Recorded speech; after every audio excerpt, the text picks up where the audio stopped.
Welcome to NYC Now, your source for local news in and around New York City. From WNYC, it's Friday, September 26th. Here's the midday news from David First. Police are looking for a man they say shot and killed a 21-year-old woman at her Queens building 2 weeks ago. NYPD officials say Deshauna Donovan was sitting in the courtyard of her building on 96th Street in East Elmhurst on the night of September 12th when the man approached her. Police say surveillance footage shows she got up and ran, and he chased her, shooting her several times. Officers found Donovan with a gunshot wound in her building's basement. Officials say the man was wearing a blue hooded sweatshirt, black pants, black sneakers, and a black backpack around the time of the shooting. The MTA is exploring new technology that would transfer heat in subway stations deeper underground. MTA documents show that deep stations often feel like a sauna because they lack ventilation. Trains and electrical equipment also add heat. This is especially true for some of the city's deepest stations at 168th and 181st Streets on the One Line.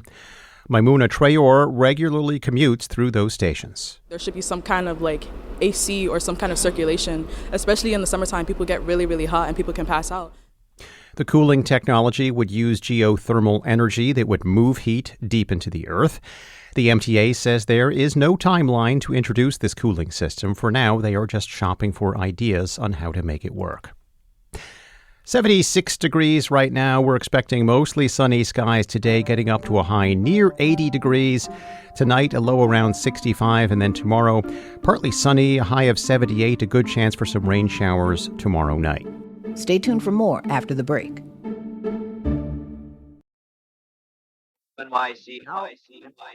The race for governor in New Jersey continues to be close, with polls showing Republican nominee Jack Ciattarelli and Democrat Mikey Sherrill within a few percentage points. According to campaign finance records, Ciattarelli has received more than $750,000 in campaign contributions over the past 4 years from a billionaire New Jersey real estate family. Questions about the donations are placing rising rents at the center of the governor's race. And joining us now to talk about it is WNYC's New Jersey reporter Mike Hayes. Mike, these donations, they came up during the debate earlier this week between the nominees that you covered. Can you tell us what happened? During Sunday night's debate, which was a town hall format, an audience member stood up and asked the candidates how they plan to lower skyrocketing rental prices in New Jersey. And Mikey Sherrill went on the attack against her opponent. Let's hear what she had to say. We know Jack's not going to do anything about it because one of his biggest donors is actually being taken to court and sued on this very issue. Now, David, if you were watching the debate and wondering, hey, which biggest donor is she talking about here who is being sued? You didn't get an answer.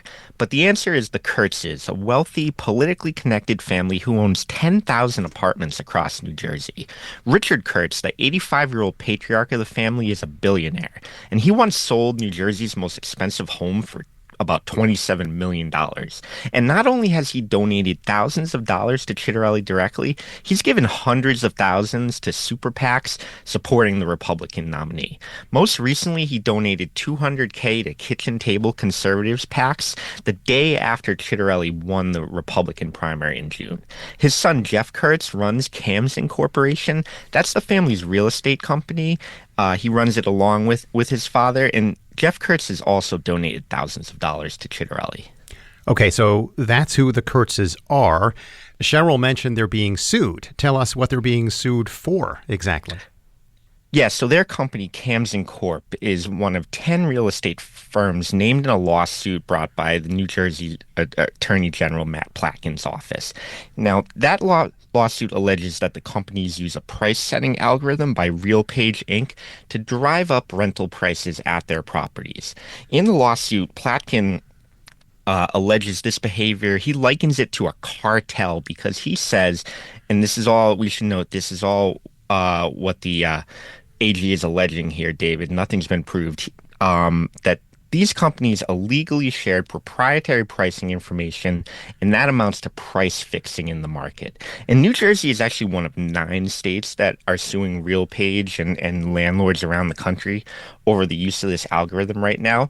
Sort of a side note here on New Jersey, Jersey City and Hoboken both recently passed ordinances banning landlords from using RealPage's rent-setting software for certain buildings.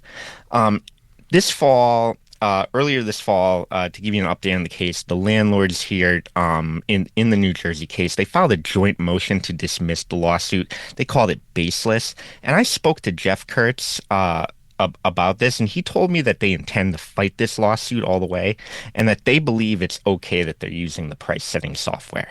Okay, so when Cheryl brought this up at the debate, how did Chitterelli respond? Yeah, he ignored it, but he did answer the voters' question about rising rents in New Jersey. Here's some of what he said. The reason why rents are going up is because property taxes are going up. The reason why rents are going up is because insurances are going up across the board. The reason why rents are going up is because in many cases, if the tenant doesn't pay electricity, the landlord does, and that's going up. Yeah, in that response, David, you hear a lot about landlords' problems like maintenance costs going up and property owners' problems like high taxes. What you don't hear is any direct fixes for renters themselves. And if you look at the Chitterelli campaign platform here, he's much more geared towards helping out homeowners. He talks a lot about lowering property taxes for seniors, for example, and he says he wants to stop the overdevelopment of the suburbs. Now, contrast that with what Cheryl's proposing here. She addresses renters more directly in her housing platform. For instance, she's vowing to crack down on landlords that are jacking up rents or who are being negligent. And that raises another point about Camden Corp here, the Kurtz's company. It has paid more than $10,000 in fines for safety violations at one particular apartment complex in South Jersey. So you could argue that Cheryl is speaking to renters in those kinds of situations. However, we should also note here, David, that Mikey Sherrill has gotten a lot of financial support from the real estate world, but not as much as Chitterelli. In November 2024, a pro-Sherrill political action committee, One Giant Leap, received a $25,000 donation from a construction industry association that's anti-union, opposed to federal rules that would require contractors to accept union agreements. The group actually later returned that money, the super PAC. And Jeff Kurtz told me right now, the family thinks Chitterelli is the better candidate to lead New Jersey. But, kind of an interesting twist here. He said that their support could change if he hears something from Mikey Sherrill that they like.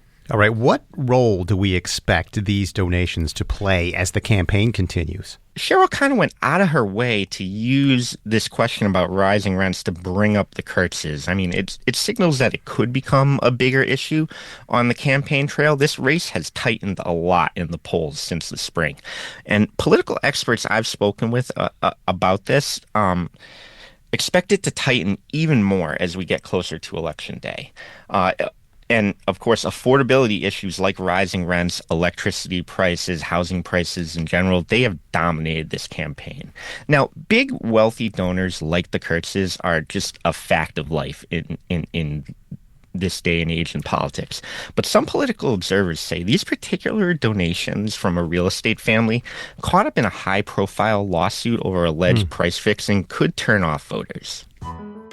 WNYC's Mike Hayes, thanks for joining us. And for more coverage of the race for governor in New Jersey, go to our website, Gothamist. Thanks for listening. This is NYC Now from WNYC. Check us out for updates every weekday, 3 times a day for the latest news headlines and occasional deep dives. And subscribe wherever you get your podcasts.